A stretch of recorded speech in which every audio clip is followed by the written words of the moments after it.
से बहुत सारे लोग अपने बिजनेसेस में और जॉब प्लेस में अपनी पोजीशंस पे ग्रेट डिसीजंस नहीं ले पाते हैं। इसका क्या मतलब है कि बार बार वो अपने डिसीजंस में एक ही पैटर्न की मिस्टेक्स करते रहते हैं।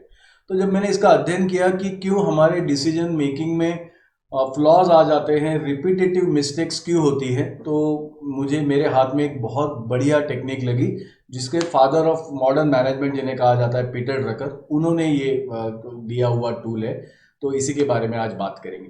देखिए दोस्तों, अगर हमें ग्रेट डिसीजंस लेने हैं ना अपने बिजनेसेस में, अपने जॉब्स में, तो वी शुड नो कि हम गलतियां कहाँ करते हैं। हमारे पास ना पुराना रिकॉर्ड नहीं होता है, कुछ भी हमें पता नहीं होता है कि इसके पहले के जो हमने डिसीजंस लिए उनका निर्णय क्या आया है।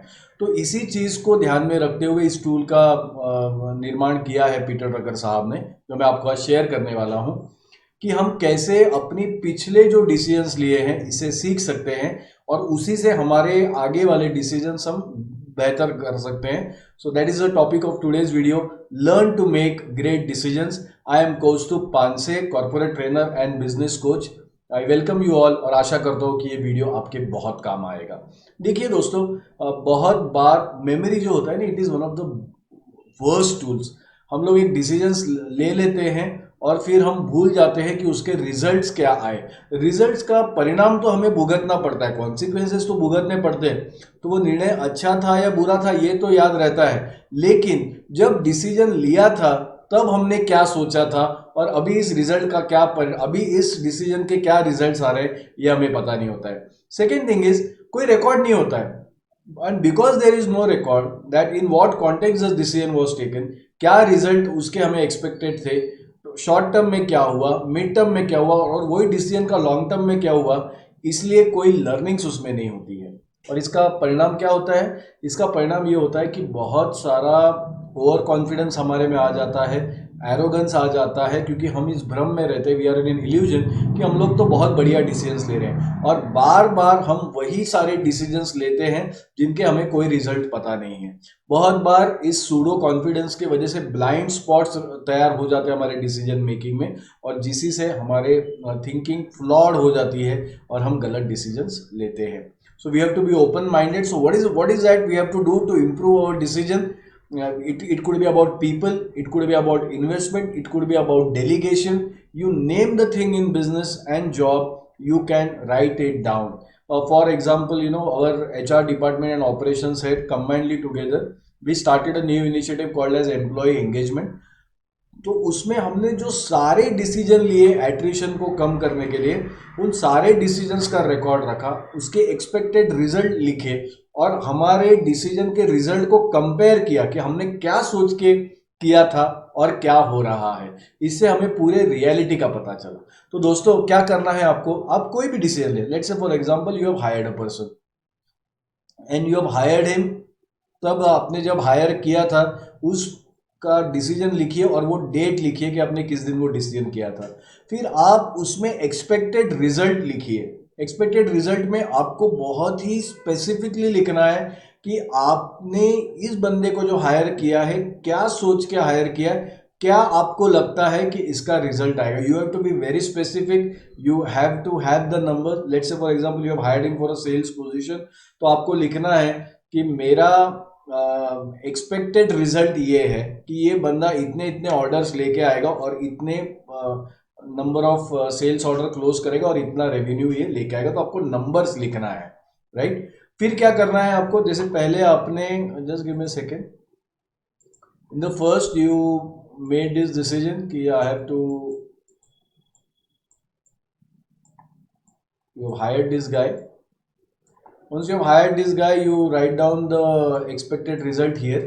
Then आपको क्या करना है कि एक महीने बाद आपको रिकॉर्ड रखना है कि इस डिसीजन के बारे में जो हायर्ड पर्सन है उसका क्या परफॉर्मेंस रहा। तो आपको पता चलेगा कि टोटल सेल्स रेवेन्यू क्या हुआ। यही आपको एवरी मंथ करना है 3 महीनों तक। फिर 3 महीने बाद आपको वो रिजल्ट लिखना है कि एग्जैक्टली क्या हुआ। फिर इसको 6 महीने, 1 साल, 2 साल तक इसको एक्सटेंड करना है। दोस्तों, हर एक डिसीजन जो आप बड़े डिसीजंस लेते हैं या जो इंपॉर्टेंट डिसीजन लेते हैं उसको आप इसी प्रकार से ट्रैक कीजिए। इतना बेहतरीन आपके पास रिकॉर्ड मिल जाएगा और मज़ा भी आएगा कि आपने क्या रिजल्ट एक्सपेक्ट किए थे और क्या रिजल्ट आपको मिले। तो इससे आपको सिर्फ एक्सपेक्टेशन और रियलिटी का गैप इतना ही नहीं समझेगा, आपको ये भी समझेगा कि आपकी हायरिंग का कैपेसिटी कितना है।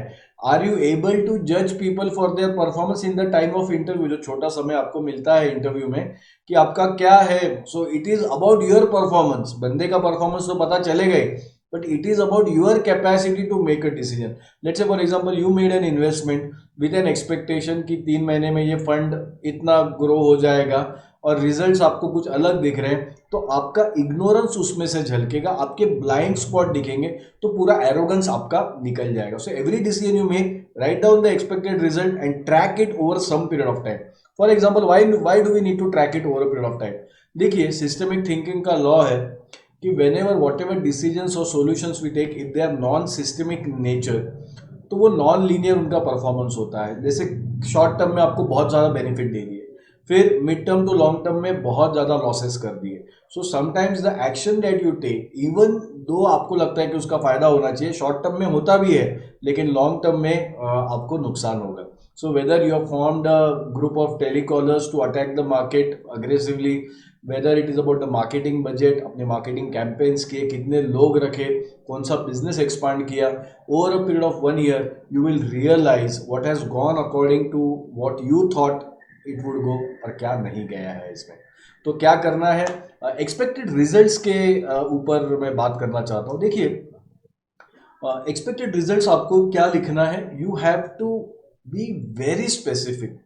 आपको मेंशन करना है एंड रिजल्ट, बेनिफिट। उसको आप कंफ्यूज मत कीजिए जनरल पर्पस और बेनिफिट से। आपको क्या लिखना है कि एंड रिजल्ट आपको क्या चाहिए। We need to write the expected result. आपको उसमें टाइम पीरियड मेंशन करना है, एग्जीक्यूशन की कैपेबिलिटी मेंशन करनी है, and you have to be absolutely specific with numbers. Then once you are comparing your decisions, you are reviewing your decisions, आपको क्या compare करना है, आपको expected results with real time results आपको compare करना है। 4-5 चीजें आपको देखने मिलेगी, आप स्लाइड पे भी देख सकते हैं। See first, it will let you know the truth, that is a reality. Now you are not based on memory कि आपका डिसीजन अच्छा था गलत था, नहीं, अभी this is black and white. Second, you will also know short term and long term result. सबसे बड़ी बात जो है कि अगर आपको ग्रेट डिसीजंस लेने हैं ना, तो आपको डिसीजन मेकिंग की कैपेबिलिटी बढ़ानी होगी और उसके लिए आपको चाहिए feedback. So this tool what it does is it allows you to know your strengths, it tells you your weakness and also the blind spots. जो चीज़ें आपको नहीं दिखती है वो आपकी शीट आपको बता देगी। Look for a pattern, look कि आप इंटरव्यू लेते वक्त जो सारे डिसीजंस है क्या वो सही आए हुए हैं। इन्वेस्टमेंट के बारे में देखिए, हायरिंग के बारे में देखिए, लुक फॉर प्रमोशंस।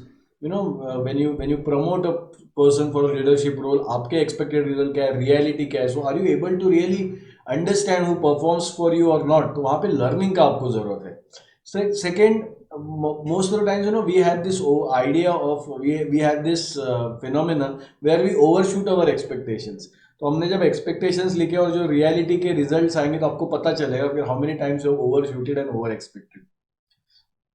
तो आपको ये पता चलेगा कि कौन से डिसीजंस आपके राह पे चल रहे हैं और कौन से ड्रिफ्ट हुए हैं।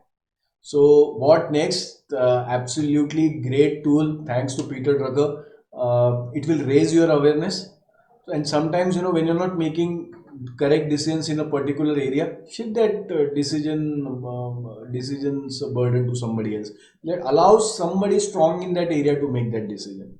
And this will also allow you, आपको ये अलाउ करेगा कि आप डीपली स्टडी कर सकते हैं कि आप क्या फैक्टर्स को लेके, क्या अजम्पशंस को लेके अपने डिसीजंस लेते हैं। So don't rely on memory, it's a bad tool. Be after the reality, be open minded, look in to your decisions. और क्या करना है आपको, you have to maintain a log, maintain a journal, maintain an Excel sheet for your decisions records। So friends, this was about how to make great decisions in your jobs and in your businesses। क्या करना है आपको, memory पे rely नहीं करना है, एक decision journal लेना है। जो डिसीजन लिया उसको डेट लिखिए, डिसीजन लिखिए, उससे क्या एक्सपेक्टेड रिजल्ट है वो एकदम स्पेसिफिकली लिखिए और डिसीजन को ट्रैक कीजिए over over a length of time, आपको पैटर्न समझेगा, आपको रियलिटी समझेगा, and once you know the reality you will be able to make great decisions. So friends, if you like the video, please subscribe to the channel. I keep on posting such content about the workplace principles and corporate behavior decision making. So this is Kaustubh signing off. If you like the video, please share the content as well. Thank you very much.